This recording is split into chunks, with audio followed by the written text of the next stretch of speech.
late arriving. You're good. Sorry. Tried. All right. Coach, is there anything, DeAndre seems to know football really well inside and out, but is there anything conceptually about this offense that has to pick up a little bit better, or you've seen him pick up a little bit better in his program? In terms of the chalkboard, no. I mean, I think the way he studies, he's serious about his business. I mean, football is football is football. Everybody runs 4 verticals. Everybody runs curl flat. Everybody's running a lot of the same things. So from a conceptual standpoint, no, I don't think there's any issues with how he learns or what he's studying or the offense or the system. We just got to be better, and that's on us as coaches. We just got to make sure that we're better. We got football's an 11-man game. We got to make sure that all 10 guys, whether it's maybe DeAndre on this play, or whether it's Quez on this play, or whether it's the Alec Eberle on this play, or whatever, we just the consistency, making sure from overall that we're all 11 of us at the right time. We're executing doing it. With how important it is to execute the RPO correctly in this offense, I mean, are you guys trying to drill him on letting him know? Yeah, that's every week. Every week, there's whether it's a certain player we want to put in conflict, or a certain guy that we want to attack, or a certain guy that we want to manage to kind of help aid in the run game. A lot of times, in terms of RPO, people make it a little bit more than it is. Really at the end of the day, it's run protection. More than anything else, we're trying to make sure that we're even numbers in the box, whether we keep this thing 5-on-5, we keep it 6-on-6.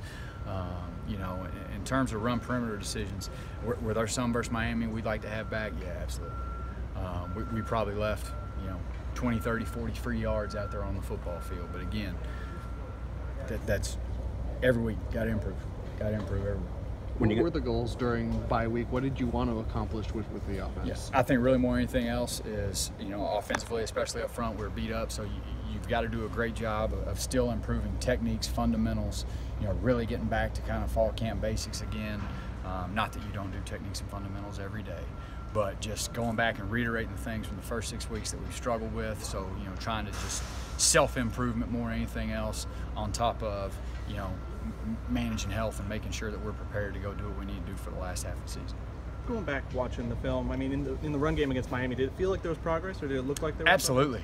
Especially as well as those guys have stopped the run and continue to stop the run. I felt like there were, especially with, kind of a last-minute change in the offensive line rotation again with Landon being out. I thought those guys did a really serviceable job in the run game. We just got to make sure that, I think the story of last game is more about us not finishing the job, than it is we didn't run the ball or didn't do this or didn't do that. We just didn't go finish the job and stay locked in. The last few weeks you've had Brady Scott flipping back and forth between left tackle and right tackle. How tough is it for a guy to do that? Yeah, I mean, not only is it tough for him, and again, hats off to him, how hard that guy works, how important it is to him, how he practices every day, but not only is it hard on him individually, it's hard on that unit. But, you don't get to make those choices. There's a hand that you're dealt, and you go play it. Sometimes you get a offsuit 3 and a 4, and you got to go play. You got to go gamble. And so we've got to put the 5 best guys out there, all right, to ensure that we have a chance to run the football and get the quarterback.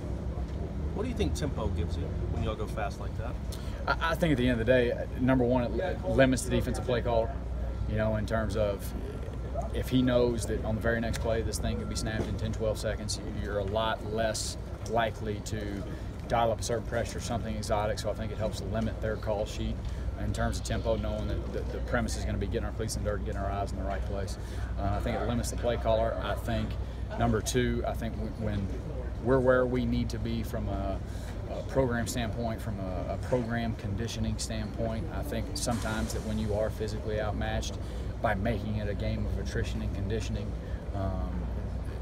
that makes you a little more apt and able to run the football successfully, especially in the back half of drives, back half of the second quarter and fourth quarter, and I think it limits pictures for the quarterback. And so that's just one more way. And you see it every week. You see it in the NFL. I mean, you see all the teams that are trying to pick up pace, limit defense. Because in the NFL at that next level, there's so much defense. They got so much more time, and there's guys getting paid to not bust. You think that's the best way for you to run the football? Absolutely. Absolutely. I mean, you go back and you look at Coach Taggart's track record, I think he's always run the ball incredibly well no matter where he's been since he's been an up-tempo spread guy. In my life, you know, even places where we weren't great up front, you know, we have always run the ball statistically pretty well. So,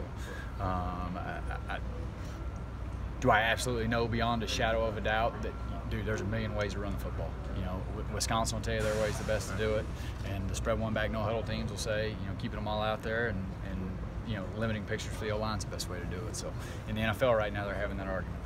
You know, you got teams that run mid-zone every play and pack bodies in there, and you got teams like the Chiefs that are spread one back, and you know, so a million ways to move the football. How good can you be at doing what you do?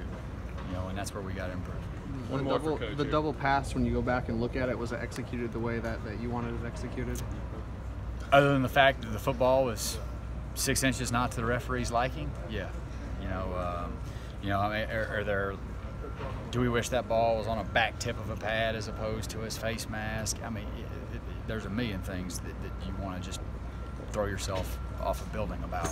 But, yeah, that'd have been pretty if it counted. Perfect. Thanks, guys. All right.